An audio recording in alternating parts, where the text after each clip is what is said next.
Hola a todos, el día de hoy vamos a hablar acerca de un tema en realidad bastante frecuente en nuestro medio. No lo he tocado antes, pero sé que es importante ahora, sobre todo porque cada vez se encuentran más casos de cánceres, sobre todo avanzados. Me refiero al cáncer gástrico.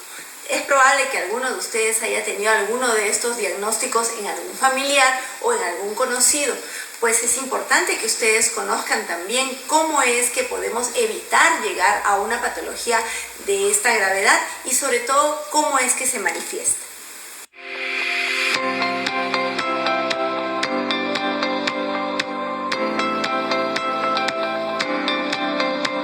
Cuando hablamos de cáncer siempre hay que adelantarnos a la aparición del mismo. ¿Y cómo vamos a adelantarnos? Pues teniendo no solamente un estilo de vida saludable, sino también identificando los factores de riesgo que nos pueden llevar a una patología de este tipo. ¿Qué factores de riesgo existen para que uno pueda desarrollar el cáncer gástrico? Pues en nuestro medio el Helicobacter pylori, que es una bacteria de la que ya he hablado en otros capítulos, es un factor inflamatorio de tipo infeccioso persistente que puede vivir en la mucosa y también profundizarse a las capas del estómago y ser un factor de riesgo importante en nuestro medio. No es que todos los pacientes que tienen Helicobacter pylori vayan a desarrollar sí o sí el cáncer gástrico, pero en nuestro medio hay que saber detectarlo y sobre todo combatirlo apropiadamente, y en otros capítulos de mis programas ustedes van a poder saber qué es lo que se hace al respecto.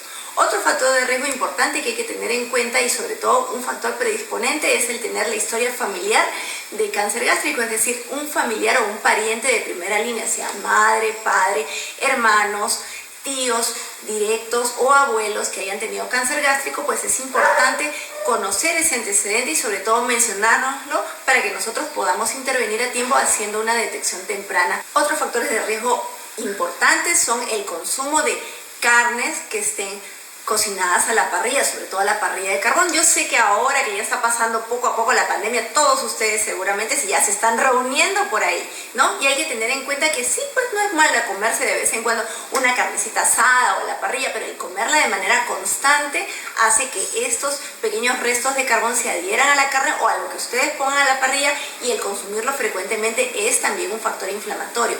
Sobre todo tengan en cuenta que en el cáncer el factor inflamación, y lo resalto de esa manera, es lo que va a despertar, si es que uno trae la genética de familia, pues va a despertar las células que de por sí se puedan degenerar y desembocar en la aparición de una lesión de tipo maligna tumoral como la que estamos hablando el día de hoy. Las vísceras o embutidos que contengan derivados de nitrosaminas también van a ser un factor inflamatorio, y también hay que considerarlos y alejar este tipo de alimentos de nuestra dieta.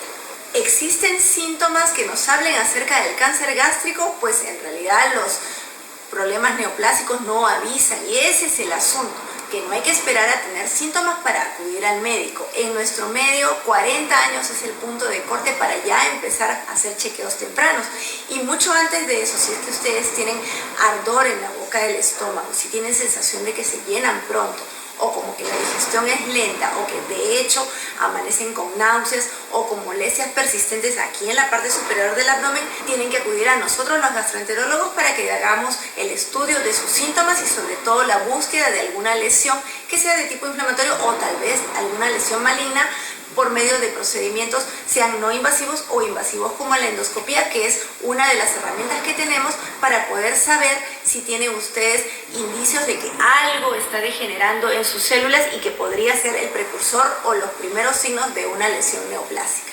Es importante tener en cuenta también que deben ustedes siempre acudir a un chequeo.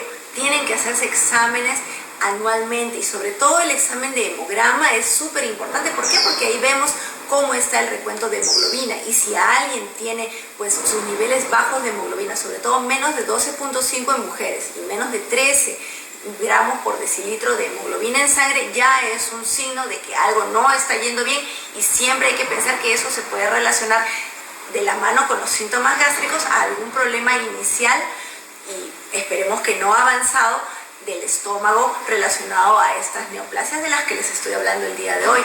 El dosaje de la vitamina B12 también es súper importante. La deficiencia de la vitamina B12 nos puede hablar de un problema inflamatorio crónico como la gastritis autoinmune, que a la larga, cuando no se detecta a tiempo, puede degenerar en cáncer gástrico debido a la atrofia del tejido gástrico. Algo importante también es tener en cuenta el chequeo de nuestros órganos internos a través de la ecografía abdominal. Muchas personas en una ecografía abdominal han tenido indicios indirectos de que algo puede estar sucediendo en el sistema digestivo, y también esas son voces de alerta que no hay que dejar pasar. Ahora, vamos a hablar acerca de cómo se trata el cáncer gástrico. El cáncer gástrico, cuando se detecta, tiene que ser tratado por un equipo conjunto, tanto oncología, gastroenterología, y si es que amerita, y cuando se encuentra sobre todo en fases iniciales, por el área de cirugía oncológica. Todos nosotros nos hacemos cargo de los pacientes, pero la cosa es detectar a tiempo.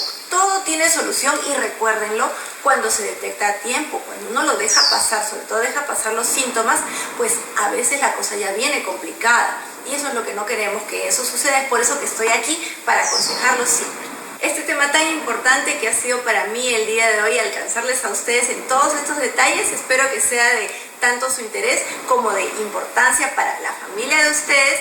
Y cuando tengan uno de estos casos, no olviden contactarme en mis redes sociales como tu Doc Sandra Pando, tanto en Instagram, en TikTok, en Facebook y en mi canal de YouTube. Así es que nos vemos hasta otro momento.